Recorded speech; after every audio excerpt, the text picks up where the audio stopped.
needs. Nutrilac has always taken care of your children and brings nature's best, plus vitamins and minerals, to give your baby the strength and protection it needs. Zinc, the power behind your baby's intelligence, helping your little one grow up smarter and wise. Selenium, the protector of your baby's immunity, so that he can fight disease. Vitamin D, to give your baby healthy bones and teeth, and to make him grow strong and powerful. Discover these 3 superpowers in the new Nutrilac Immunoprotect formula. For inquiries about Nutrilac Immunoprotect, contact Fawani Enterprise, Banjul on 7191815. Nutrilac, everything your baby needs to grow.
Fellow Gambians and residents, these are challenging times for us as a nation.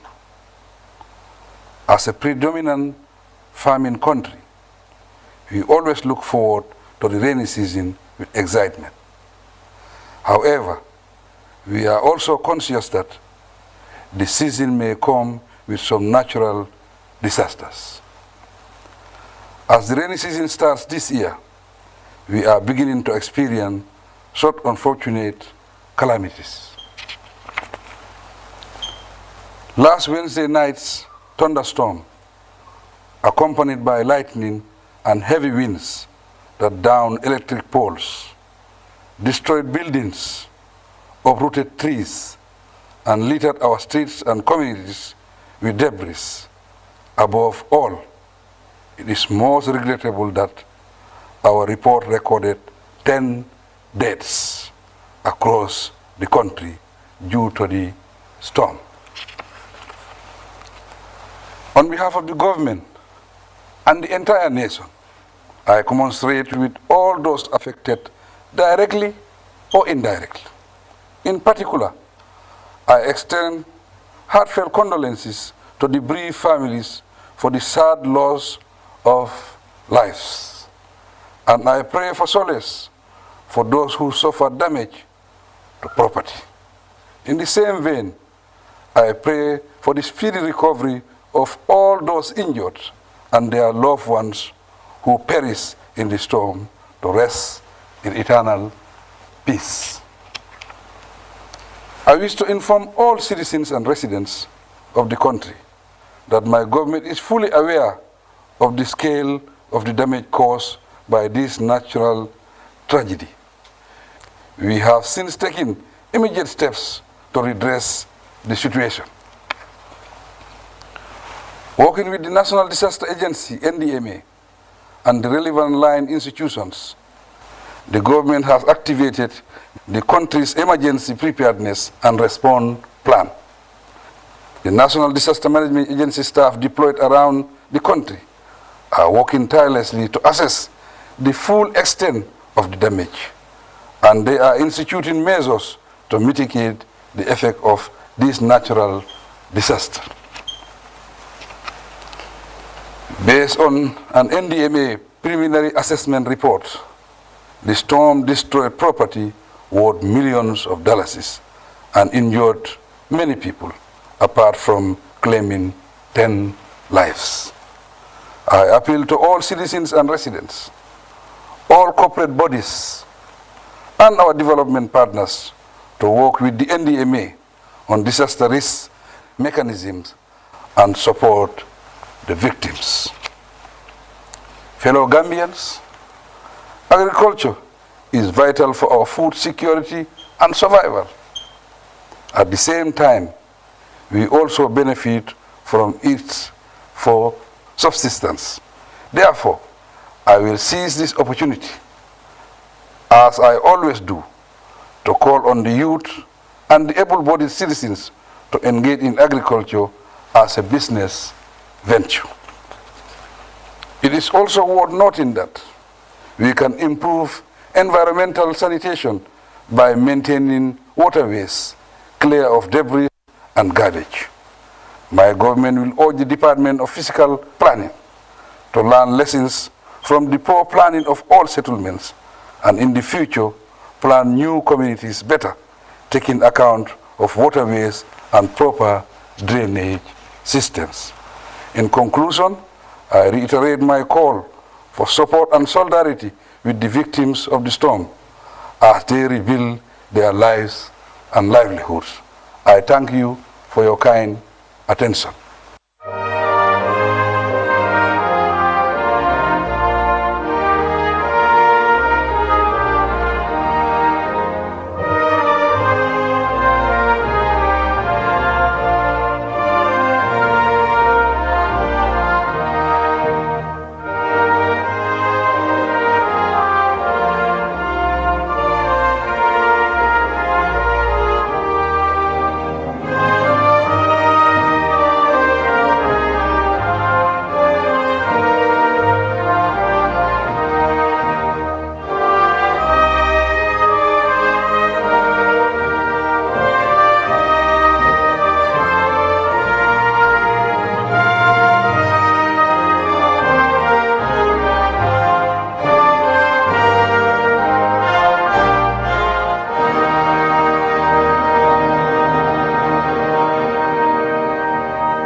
We're live in Banjul, broadcasting for viewers in the Gambia and around the world. This is GRTS News at 2000 hours, and in our top stories this evening. President Adama Barrow calls for concerted efforts in supporting victims as he addressed the nation following Wednesday's devastating windstorm that caused destruction to lives and properties. The Vice President, Dr. Isatu Turi, engages opinion leaders, youth and women on peaceful coexistence and irregular migration as she toured the nation. The Director General of GRTS called on the Governor of the Upper River region during his familiarization tour meant to assess staff welfare and general operations of the national broadcaster. Plus, the people of South Sudan calls on the government to prioritize attaining lasting peace as the country marks its 10th anniversary. And police in Haiti say a 28-member hit squad comprising American and Colombians are allegedly behind the assassination of President Jovenel Moïse. All that and much more coming ahead in the next 30 minutes with me, by Ibrahim Cham. Many thanks for joining us.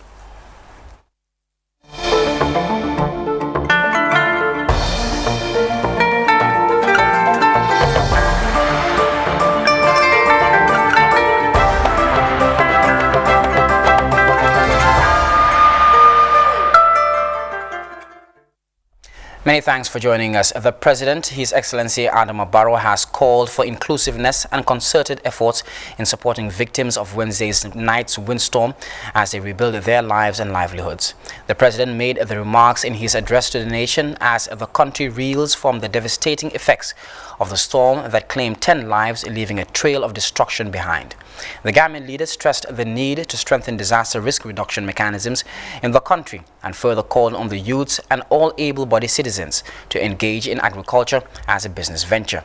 President Barrow also extended heartfelt condolences to the bereaved families and prayed for the speedy recovery of all those injured. Let's take a listen. Fellow Gambians and residents, these are challenging times for us as a nation. As a predominant farming country, we always look forward to the rainy season with excitement.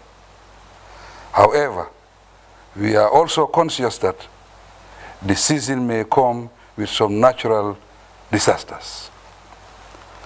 As the rainy season starts this year, we are beginning to experience such unfortunate calamities. Last Wednesday night's thunderstorm, accompanied by lightning and heavy winds that downed electric poles, destroyed buildings, uprooted trees, and littered our streets and communities with debris. Above all, it is most regrettable that our report recorded 10 deaths across the country due to the storm. On behalf of the government and the entire nation, I commiserate with all those affected directly or indirectly. In particular, I extend heartfelt condolences to the bereaved families for the sad loss of lives. And I pray for solace for those who suffered damage to property.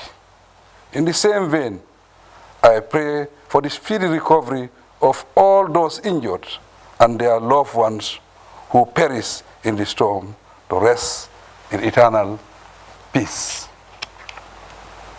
I wish to inform all citizens and residents of the country that my government is fully aware of the scale of the damage caused by this natural tragedy. We have since taken immediate steps to redress the situation. Working with the National Disaster Agency, NDMA, and the relevant line institutions, the government has activated the country's emergency preparedness and response plan. The National Disaster Management Agency staff deployed around the country are working tirelessly to assess the full extent of the damage, and they are instituting measures to mitigate the effect of this natural disaster. Based on an NDMA preliminary assessment report, the storm destroyed property worth millions of dollars and injured many people, apart from claiming 10 lives. I appeal to all citizens and residents, all corporate bodies, and our development partners to work with the NDMA on disaster risk mechanisms and support the victims. President Adama Barrow there addressing the nation on Wednesday's devastating windstorm that destructed lives and properties across the country. Meanwhile, the National Disaster Management Agency has today called on an emergency meeting with its partners following the heavy windstorm that has caused massive destruction across the country. As Isatu reports, the purpose was to assess the damage caused and possible areas of support. In the eyes of many, it is one of the most devastating incidents of recent, leaving a trail of destruction behind. The windstorm has affected the lives and livelihoods of multitudes of people. Some people died, and many more are still looking for shelter. Wednesday, the 7th of July, is certainly one of those dark days that will go down in the annals of the country's history. Across all spectrums was a windstorm and pictures of massive loss. The response was swift and diverse. The foremost disaster management agency in the country, the National Disaster Management Agency, took the lead by convening an emergency meeting with key stakeholders, including the United Nations bodies, to discuss the unfortunate development. We are in a state of serious crisis, but as of now, 3,114 people have been affected, with 1,531 internally displaced. Government cannot do it alone. We know the poverty situation in this country. This is why we call our partners to come and join us and brief them of the situation with regard to on the 7th of July windstorm, which we all know ravaged almost the entire country. The stakeholders meeting was convened to assess the magnitude of what has happened since the beginning of the year. The gathering also discussed best possible ways of seeking support from development partners for adequate and better response. We are, selected number of UN agencies, WFP, UNICEF, IOM, UNDP, FAO, UNFPA, and UNCDF. So we are together and we are discussing how to support the government in the preparedness and response. So after this meeting, we will brief the colleagues and then we discuss what to do, okay? Also, NGO colleagues here, I recognize the different NGO colleagues are also taking action and ready to act. So looking forward to working with you. At the meeting, the NDMA presented a situational report highlighting the death toll, injuries, displaced persons and structural damages caused by the windstorm to its partner institutions. This meeting was preceded by a nationwide engagement by the NDMA on destructions caused by the windstorm since the start of the rainy season. Described by many as timely, the forum provided stakeholders the opportunity to gather first-hand information on response and mitigation capabilities of disaster response agencies. Stakeholder partners at the meeting suggested for a joint detailed assessment, resource mobilization and strengthening of cooperation among stakeholders. These, according to stakeholders, will help to boost community resilience against the adverse effects of torrential rains and windstorms. For GRTS News, this is Isatu. The Vice President, Dr. Isatu Turi, on Friday continued her second leg of her nationwide sensitization tour, engaging opinion leaders, youth and women on peace and peaceful coexistence and irregular migration in Birkama West Coast region. The tour is aimed to promote dialogue amongst actors in the area of peace building and maintenance of stability and promote the active involvement of and participation of the decentralized structures to widen peace building program coverage and ensure community accountability of programs and their participation in program implementation. Yerojalo reports. The tour is aimed to promote dialogue among actors in the area of peace building and the maintenance of stability and promote the active involvement and participation of the decentralized structures to widen peace building programs coverage and ensure community accountability of programs and their participation in program implementation. Vice President Turi also urged Gambians to desist from stigmatizing and discriminating the returnees upon their return to the Gambia, adding attitude can make such returnees confused and make them venture into things that can undermine the peaceful nature of the country. Dr. Turi stressed the need for opinion leaders to take the challenge for the advancement of their desired goals. She also added that the maintenance of peace and stability should be everyone's business irrespective of our tribal and political differences. The Minister of Basic and Secondary Education, Gloriana Cole, said the provision of schools and second chance education are all made possible due to the peaceful conditions prevailing in the country and urged the citizenry to embrace and prioritize all their endeavors. The Minister of Agriculture, Ami Fabure, said the West Coast region has benefited a lot from her ministries, such as the provision of farm implements to maximize their production, and disclosed that the Root Project aims to support youth in agricultural sector and urged them to apply for the project through their regional directorate. She called on youths to take the opportunities provided by the current administration, as this will help them to make it in the Gambia and desist from actions that can ignite violence and irregular migration. Other speakers include Deputy Permanent Secretary's Office of the Vice President and the Interior, Sehu Tarawale and Fanta Bojang Samata Mane respectively, urged parents to instill in their families the significance of peace, stressing that no development can take place in the absence of peace and stability. For his part, the governor of West Coast Region, Lamin Sane, hailed the government for the tour, describing it as timely and important, especially at a time when the country is preparing for the forthcoming national elections. The tour continues. For GRTS News, this is Yero Jalo reporting. In another development, the Gambia Youth Chamber of Commerce, in partnership with the Gambia Women's Chamber of Commerce, on Friday launched the third edition of the National Youth and Women Agribusiness and Tourism Trade Fair 2021 in Banjul.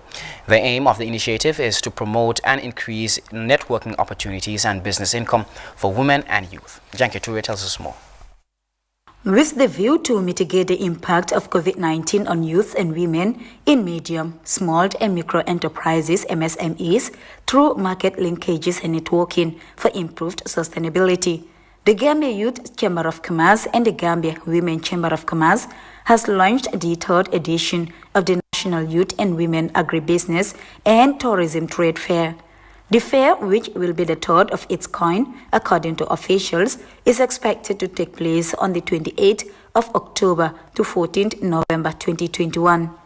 This is just done to pull forces together to better provide more services, especially during the post-COVID or during the COVID crisis that we face today. The markets are never enough. The platforms will never enough for young entrepreneurs. Even if we were supposed to organize 10, I'm very sure all of them will be willing to participate, to take part, and ensure that they're able to network, but again expand their the opportunities of getting more and more revenues to recover from the post-COVID impacts. Nafi Barrow, the president of Gambia Women Chamber of Commerce, highlighted the significance of trade fair. Key among them is to create networking. Madam Barrow called on Gambians to come out and support the endeavor, which is aimed at supporting women and youth. 67% of the population are youth. Now, if you combine that, and we're talking about the whole population then, indeed, therefore, this joint operation of bringing youth and women together to showcase their potential is very, very important and timely. We know the entrepreneurship ecosystem is big, but markets in this country is always a challenge. That's why the ITC, through one of our big projects, which is She Trades, focuses a lot in terms of connecting women entrepreneurs with markets where they'll be able to sell their products. The trade fair targets 300 businesses across the country. The president of GYCC, Ismaila Sambu, highlighted the impact of COVID-19 on businesses, adding that the trade fair will provide market space for women and youth. The COVID-19 outbreak creating a more even turbulent economic environment. Thus, many are expected to enter the unemployment and find it difficult to secure jobs. Inspired by the Gambia Youth Chamber of Commerce and the Gambia Women Chamber of Commerce, shared commitment to provide market space, promote and give support to youth and women agribusiness and the tourism sector in the Gambia. In his luncheon statement, the Permanent Secretary, Ministry of Trade, Ibrahim Sisao, commended the two groups for coming together to organize such an important platform, while giving his ministry support to this endeavor. We will continue to work with them and provide them with the support. And I think they will be a role model for more women to get into areas that are considered as male-dominated. Because once the ministry is able to support out those kind of initiatives, we will always be there to support, to make sure that they stand on their feet.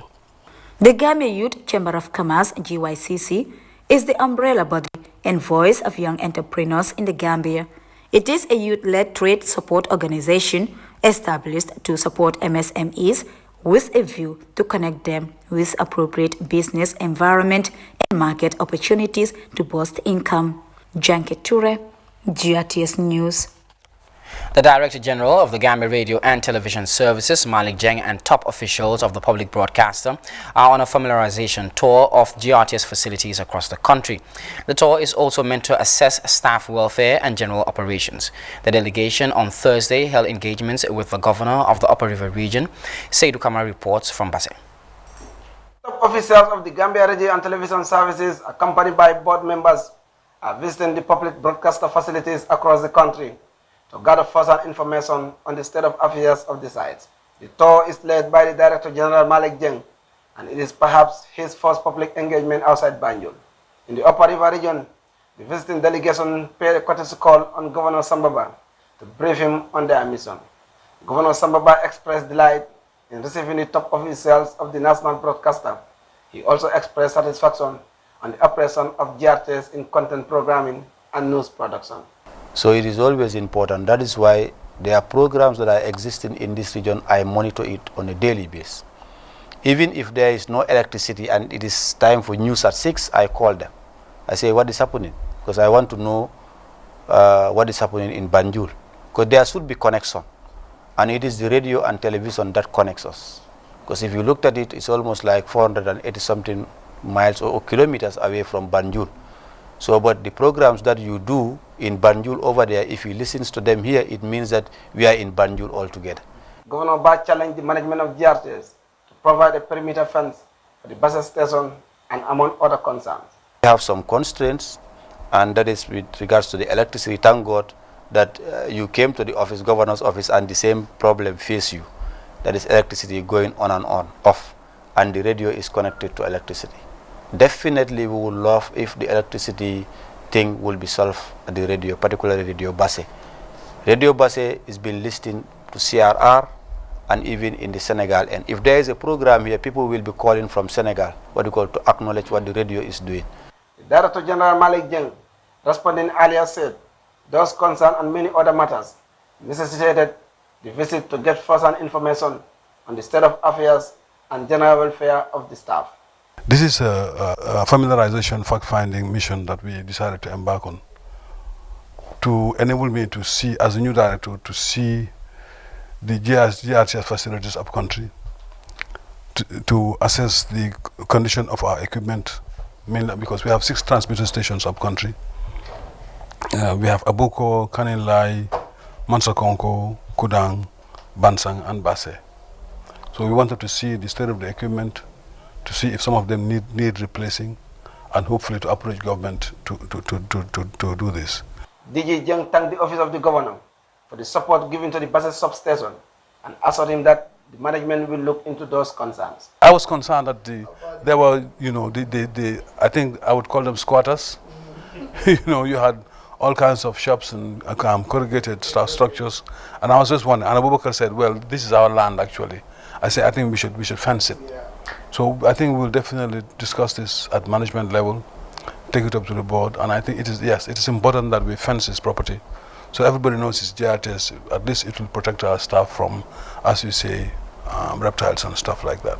GRTS board members Malang Ebas and Abdullah Pui, respectively, expressed delight during their intervention. The pleasing and the encouraging words from the governor is really, I think, a source of inspiration. And we at the board level and the policy level, I think we are encouraged more. And we are going to do extra. We've been doing, but we're going to work extra harder. Because listening to this encouragement we are getting, I think it's a source of real inspiration. We are here to collaborate. We are here to also, know what are the things that are happening on the ground, and also be able to go back and see how best we can come up with tangible solutions to help uplift the welfare of staffs and also the equipments or the transmitters that we have, so that the entire country will be at liberty to have GRTS at their doorstep. The fact-finding mission by senior officials of the public broadcaster is a timely one, following its recent transition to digital broadcasting, a move that the citizenry are embracing with a degree of enthusiasm. Seydou Kamara, reporting for GRTS News from Basse Upper River Region. Time now to take our first break. When we return, we take a look at news from beyond our borders. Stay tuned. Imagine your life without connection.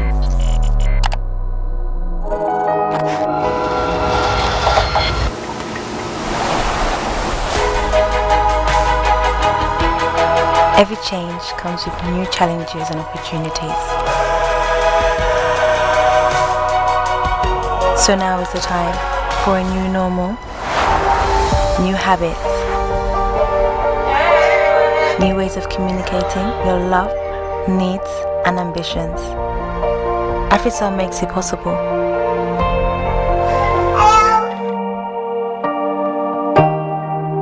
Staying apart, together, with one heart. Welcome back. As it marks its 10th anniversary, many South Sudanese are now asking the government to prioritize attaining lasting peace for the country. CGTN's Patrick Oyet reports from Juba. Established 21 years ago by Kenya, Uganda, and Tanzania, the East African community has grown in leaps and bounds. In November 1999, the three countries signed a treaty establishing the community, which came into force in July 2000. The revival was really an admission we made a mistake. And since we made a mistake, and we correct it. The mistake was the dissolution of the East African community in 1977 following disagreements among partner states. In the last 14 years, the EAC's membership has grown. In 2007, Rwanda and Burundi became members, with South Sudan joining the community in 2016. At present, the EAC has a population of about 177 million people, with a combined GDP of $193 billion. Despite several hitches over the years, a lot has been achieved. In 2001, the East African Legislative Assembly and the East African Court of Justice were inaugurated. 4 years later, in 2005, the EAC Customs Union became operational, and in 2010, the EAC Common Market Protocol came into force. They made progress towards having a customs union, although it has its own challenges.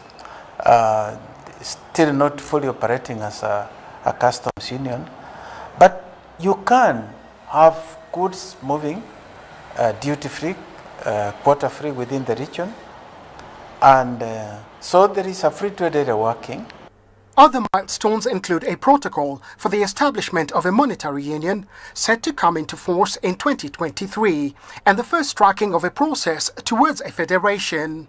These, together with a customs union and a common market, make up the four pillars that the union's foundations are based on. The latest country seeking to join the East African community is the Democratic Republic of Congo. And if admitted on paper at least, that would make the East African community one of the largest economic blocs on the continent. Robert Nagila, CGTN, Nairobi, Kenya. Established. Haitian police say a 28-member hit squad made of American and Colombians were behind the assassination of President Jovenel Moïse. First, there was an attack on Moïse's private residence in Port-au-Prince, has plunged the nation into political chaos. Details in this report. This assassination started the power struggle, which is coming as a crisis on top of several other crises we had in this country. Remember, 2 days before the president was assassinated, his prime minister resigned to give his position to a new prime minister. The prime minister who resigned is Claude Joseph. He is now in charge of the government. The prime minister, the new prime minister, his name is Ariel Henry, and he was in the process of putting together his cabinet when the president was assassinated. And he is now saying, you know, I am the real prime minister. I am the one who is supposed to run the country. And you have the international community right now who are sending messages that are somewhat infuriating to the political class, to a large swath of the political class right now. Because what they are saying is Claude Joseph should stay in power all the way until we have elections in this country.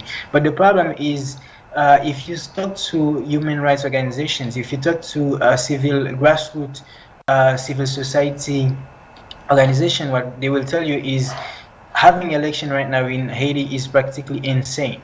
other countries condemning the report. As I stated, Colombia is trying to help Haiti to track down informations with regard to the killers, to know a little bit more about their motives and who allegedly contracted them to assassinate the president, because that's, I mean, the big question. Who had an interest in killing the president? I mean, a lot of people had, but who effectively paid these guys to do it? And Venezuela condemned it, saying it's an attack to the democracy in Haiti. I mean, the US condemned it, but at the same time, these countries, I mean, the US and the United Nations, they are calling for elections. But the problem is you have an insecurity climate that do not permit to think that you can have free and fair election.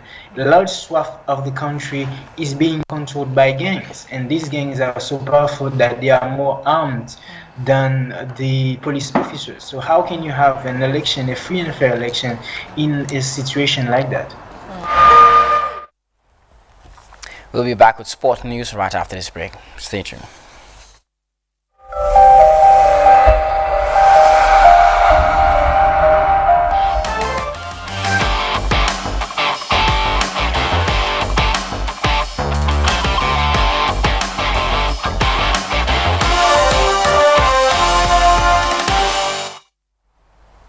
Now, from the Brikama Neretan to the third and second tier football, now a milestone achievement in the top tier football. Fortune Club have crowned champions of the Gambia Football Federation Division 1 League with 3 games to spare.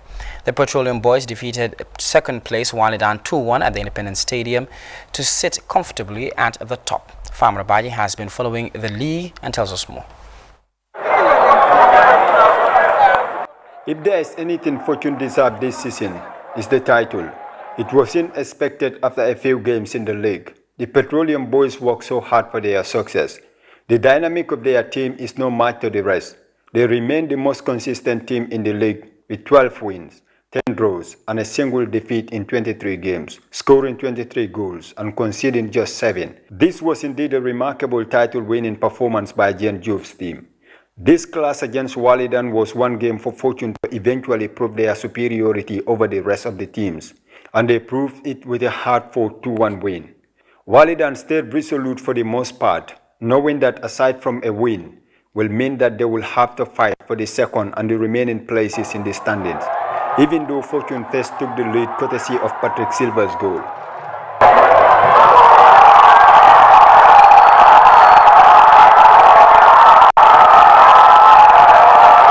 From that moment, Fortune was on course for a win until when drama unfolded in stoppage time as 2 late goals were scored. Alaji Kamara scored in the 93rd minute to draw Walidan back on level terms. At that moment, it looked more like a draw between the two sides, but there was still time for Fortune to score a late winner as Sibosanyam fired home a free kick in the last minute of the game to earn his side a 2-1 win. That stunning free kick crowned Fortune as the champions of Gambian football, a journey that began in Nyomi before leading to Farato and then Birkama to the very top of Gambian football. Fortune finished 5th and 4th respectively in their first 2 seasons in the top tier of Gambian football, and now they are champions, a remarkable achievement and a roller coaster journey for the team from Farato, powered by the petroleum money, has now joined the elite ranks of Gambian clubs. Fortune were not just fortunate, they worked so hard for their success, invested wisely in building a formidable side, which has conquered and reigned supreme in Gambian football. Farmer Abaji, GRTS News. Well done to the Fortune Boys. Wish them the very best.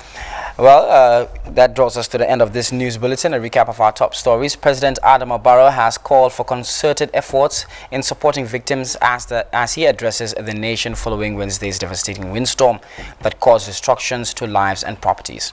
Vice President Dr. Isatu Turi have been engaging opinion leaders, youth and women on peaceful coexistence and irregular migration as she tours the nation.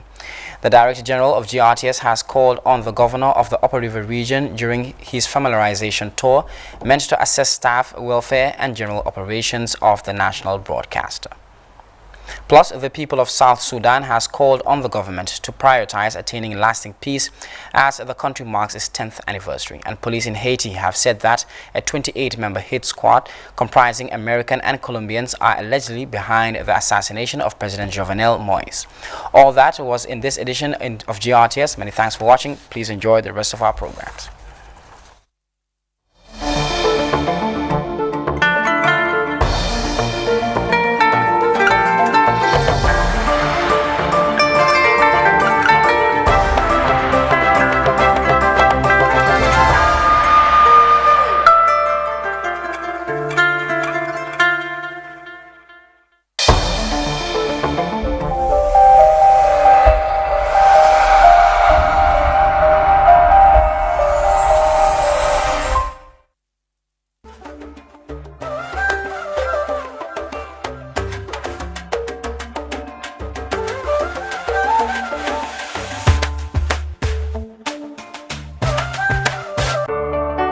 For the first time in the history of the Gambia, Gambia Printing Publishing Corporation proudly introduces the Bibliomatic Exercise Book